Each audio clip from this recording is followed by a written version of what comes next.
최선이 아니겠죠. 그죠? 이만큼 오는 데 있어서 10년이 걸렸다고 치면 요것들을 반영했다면 아마 5년도 채 안 걸렸을 거다라고 생각이 되는 거를 좀 말씀을 드려보려고 해요. 자, 우리 운동선수 아닙니다. 일반인인데 몸을 가꾸고자 하는 4가지 정도를 제가 생각해봤는데, 첫 번째는 술입니다. 저는 술을 되게 많이 먹고 있어요. 지금까지도. 여기서 제가 하려고 하는 말은 술을 안 먹었으면 좋았겠다라는 말이 아니에요. 술을 안 먹었으면 좋았겠지 당연히. 근데 내가 살아온 궤적을 봤을 때 술을 안 먹을 수가 없었거든. 어차피 먹을 거면 너무 그거에 대해서 죄책감 가지면서 하지 말 걸 그랬다라는 생각을 하는 거예요. 몸의 입장에서 봤을 때 술은 무조건 안 좋은 게 맞아요. 근데 이제 술로 인해서 뭐 다른 이점들이 있을 수 있으니까 우리가 먹는 거잖아요. 너무 스트레스 받으면서 운동하지 말자는 거예요. 큰 의미가 없는 것 같아요. 지금 이렇게 시간이 많이 지나고 나서 보니까 안 먹는 게 좋습니다. 베스트인데 우리는 차스트를 하자고. 차스트. 그리고 두 번째는 저항을 날렸다. 그게 뭐냐면, 우리가 이제 무게를 들고 뭐 케이블로 하고 머신을 하고 하잖아요. 근데 거기서 이제 가동 범위라는 게 있으면, 이 가동 범위가 뭐 예를 들어서 0부터 10까지 있다고 치면 0부터 10 동안에 계속 내가 타겟한 그 부위에 무게가 걸려 있어야 되는 거예요. 이게 진짜 어렵거든요. 그러니까 만약에 벤치프레스를 평상시에 뭐 100kg 가지고 논다고 하더라도 내가 대흉근을 써가지고 한순간도 얘가 일을 안 하는 구간이 없게끔 수축과 이완을 다 한다고 하면 정말 어렵거든요. 근데 그게 맞는 거예요. 몸을 만드는 게 목적이었다고 하면 그게 맞는 거고, 반동도 정말 무거운 무게를 내 몸의 부하를 잠깐이라도 느끼게 해주고 싶다. 내 중추신경계에 야, 네 몸에는 이 정도 부하가 순간적으로라도 걸린다. 넌 그거를 받을 수 있는 몸이다라는 그런 신호를 주기 위해서는 필요한 경우가 있어요. 근데 만약에 근섬유를 파괴하는 게 목적이라고 하면 반동은 정말 의미가 없더라는 거예요. 중량을 얼마나 드는 것도 중요하지만 그건 사실 더 좋은 몸을 만들기 위한 수단이거든요. 결국에 우리가 보여지는 모습이 개선되는 게 1번 목적인 거고, 그걸 위해서 갖춰야 되는 여러 가지 우리의 무기들 중에서 중량이라는 게 있는 거거든요. 그래서 친구들이 다 바벨로우를 100kg를 다 해. 근데 나는 안 돼. 그래서 막 반동하면서 낑낑해. 친구들이 막 사이드 레터럴 레이즈 다 20kg 해. 근데 나는 안 돼. 반동 치면서 막 해.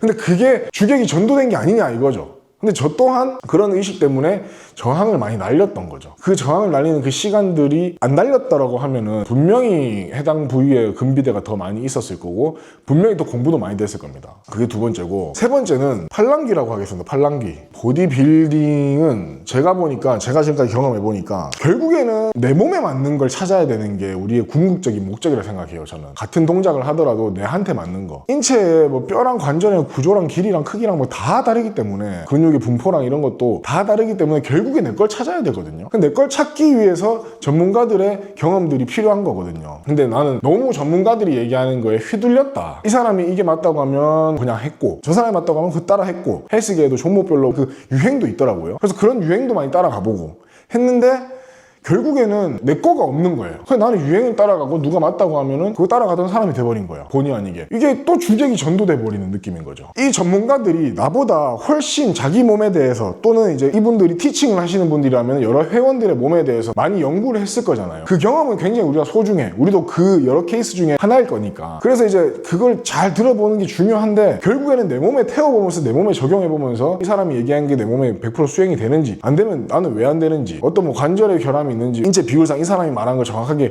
구현이 안 될 수밖에 없다는 거를 내가 납득을 해야 되는 거예요. 그 납득을 해야지 그 다음에 이제 그럼 나한테 맞는 걸로 개선해보자가 되는데, 무조건 따라하고 이 머신 좋다 무조건 이 머신 하고 이렇게 하니까 내 거를 찾는 게 되게 오래 걸렸어. 지금도 계속 찾아 나가고 있고, 많은 프로 선수들도 있잖아요. 자기를 찾기 위해서 계속 노력을 하는 거거든요. 운동 동작에서부터 식단 컨디셔닝까지 무대 위에서의 최강의 퍼포먼스를 위해서 여러 가지 시행착오를 아직도 하고 있다고. 그 프로들도 그것처럼 결국엔 나한테 맞는 답을 찾아 나가는 건데, 그거를 좀 늦게 알았다. 아직까지도 제가 뭐 내가 선호하는 종목은 있지만 내 거라고 할 수 있는 게 좀 부족한 거죠. 그 긴 시간 동안 운동을 했음에도 불구하고 그게 좀 아쉽고, 그게 있었다고 하면 훨씬 더 효율적으로 근비를 많이 일으킬 수 있었고, 또 나에 대해서 더 많은 이해가 있기 때문에 부상에 대한 위험은 점점 더 적어지는 거고, 그러니까 이게 더 선순환이 되는 거죠. 그리고 네 번째 같은 경우에, 첫 번째는 우리의 환경적인 거, 두 번째, 세 번째는 운동 그 자체, 네 번째는 식단입니다. 식단. 양질의 단백질을 채우는 게 진짜 임팩트가 있다는 거를 제가 딱 한 번 느꼈거든요. 우리같이 내추럴로 운동하는 사람들은 물론 인바디상의 숫자는 참고용이긴 하지만 골격근량이 44, 45 왔다 갔다 해서 몇 년 동안 정체가 됐었어요. 그때가 언제냐면 2023년도 한 11월 달 겨울에, 그때 저만의 프로틴 챌린지를 했습니다. 8주 챌린지를 했는데 2주 하고 접었어요. 그때 어떻게 했냐면은 모든 이 단백질 음식의 영양 성분을 네이버에 다 검색해가지고, 그때 GPT가 안 유명할 때니까 블로그 뒤지고 지식인 뒤지고 식품의약품 안전처 들어가가지고 검색해가지고 이마트 트레이더스를 갔어요. 그러니까 닭가슴살만 계속 먹어도 되는데 이 베리에이션을 좀 주고 싶은 거죠. 연어도 먹고 고등어도 먹고 흰살 생선도 먹고 관자, 우둔살, 홍두깨살 그리고 돼지 목살도 오리고기 이런 것들. 이제 닭가슴살이 거의 100%였다고 하면 기존에 닭가슴살 한 50%하고 나머지 다른 걸로 다 채웠어요. 아침에 눈 뜨자마자 연어 있잖아요. 때려 넣어 입에. 홍두깨살을 구워서 도시락 싸서 회사를 가. 11월달 12월달이잖아. 식으면은 이게 진짜 고무 타이어예요. 내가 좀 잘못 구한지 모르겠는데 진짜 그냥 이 턱주가리 펌핑 내가 나중에 다 못 먹어. 저녁에 집에 가면 또 닭가슴살 그 100g짜리 5개씩 먹고. 저는 원래 먹는 걸 좋아하니까 한 일주일 동안 괜찮았어. 아침에 연어 먹고 어느 날은 오징어 먹고 어느 날은 고등어 먹고 재밌잖아요. 근데 물론 텁텁해. 저 연어 좋아하는데 소스 없이 그냥 먹으니까 금방 물려버리더라고. 그러고 나서 또 닭가슴살 또 하루에 7개씩 먹고. 아 그렇게 했는데 2주를 하니까 내가 학을 떼더라고요. 제가 못하겠더라고요. 문제는 없는데 먹는 것 자체가 너무 힘든 거예요. 아침에 눈 뜨면은 연어 잘라야 되는데 자르는데 막 현타가 막